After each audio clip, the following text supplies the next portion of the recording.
on, y'all? Welcome to another episode of the Deep End Pod on the go. Just had a nice little unexpected date day. Oh yeah, Unexpected. it was unexpected. Spontaneous. Some plans fell through, so we're able to go ahead and just connect and have fun today. Yes.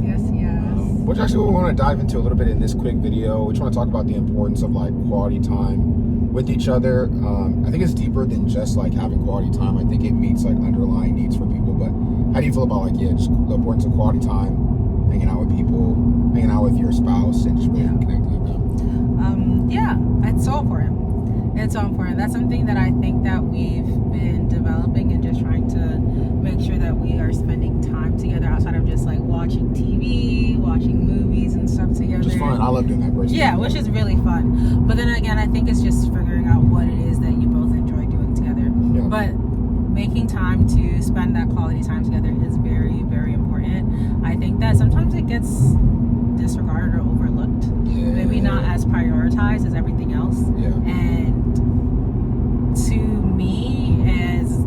me, I think that that's what's helped. That is, why am I words on John?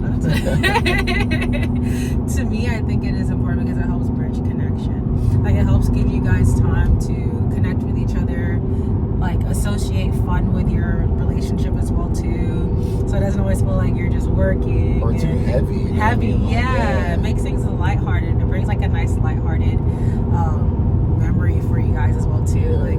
Like we've mentioned this before, like we're really big on adventure and fun, so we really try to prioritize that in our marriage, doing things that allow us to like create those fun memories and things together. But, Yeah, 100%. I think if you're somebody whose like spouse is avoidant, maybe you're an anxious husband with an avoidant wife, or you're a let's say anxious wife with an avoidant husband. Like a lot of avoidant people like fun. I'm not saying fun is an avoidant trait, but like you have to remember, like you can't always want to do things that are super heavy, right? I know you want more emotional closeness and connection in your marriage, but that lighthearted stuff, that fun stuff is also just important of a dynamic in building emotional safety, right? Because emotional safety, a part of that is having both people feel safe, not just having you feel safe, but having your partner feel safe as well. And a lot of people who are avoidant, when they're first getting out of avoidance, when they're first taking that journey to secure attached, which is very possible. She's an example, I'm an example. We used to be fearful avoidant. Like when you're first taking that journey and you want to start reconnecting with your spouse, you want to go on dates that are like lighthearted. You want to go to dates that are fun. You want to go on dates that get your body moving, that are not so like heavy, that are not like asking these deep questions, but just lighthearted things that can keep it fun. So for instance, like us, today we went on a spontaneous brunch. Yeah. Went to brunch by the beach, super nice.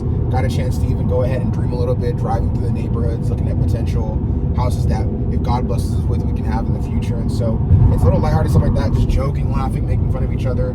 That really helps to keep like things lighthearted, fresh, as you also do that work on like the emotional closeness and some of those heavier topics in your marriage.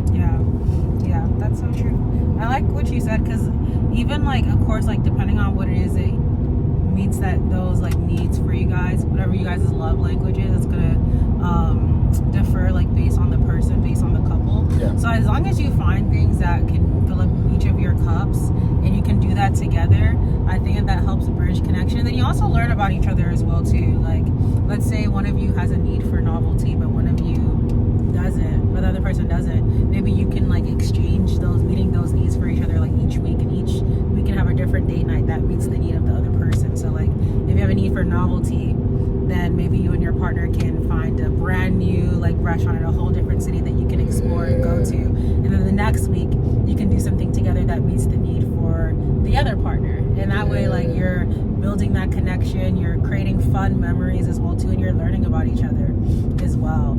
So yeah. I love that need stuff. I think it's so underrated. Yeah. Like it's very easy to say, oh, you know, like we haven't connected in a while, we haven't like we don't have fun around each other. But like if you both can identify, like Naomi said, like what your top 5 to 10 major needs are, then write down the strategies or activities that fulfill those major needs, and then talk to each other about that. Yeah. And you walk in, just like she said, be intentional about maybe one weekend we meet your major need for this, and we do it like we actually do it. You don't want to be that spouse or that partner who goes to with your spouse to something and then you have a bad attitude, you're bad sport, like that sucks. So like you love that person, like care about it, show enthusiasm, because next week when it's your turn to do what you like to do to fulfill your major need, you're going to want to make sure that they have that same energy. So give that same energy first. That's true. That's true. That was good. That's good. My All right, hands y'all. are kind of hurting now. We're gonna wrap it up. Hopefully you guys check out our new podcast episode. Yes. Every Thursday drop new podcast episodes. Yes. Every once in a while we'll drop these podcasts on the goes. Hopefully these are helpful and a blessing as well too. Let us know what you guys want to hear as well too. Yeah, legit. Yeah. Let us know. We are sociable people. We want to interact with you. So We're coming. Yeah. Later. Bye.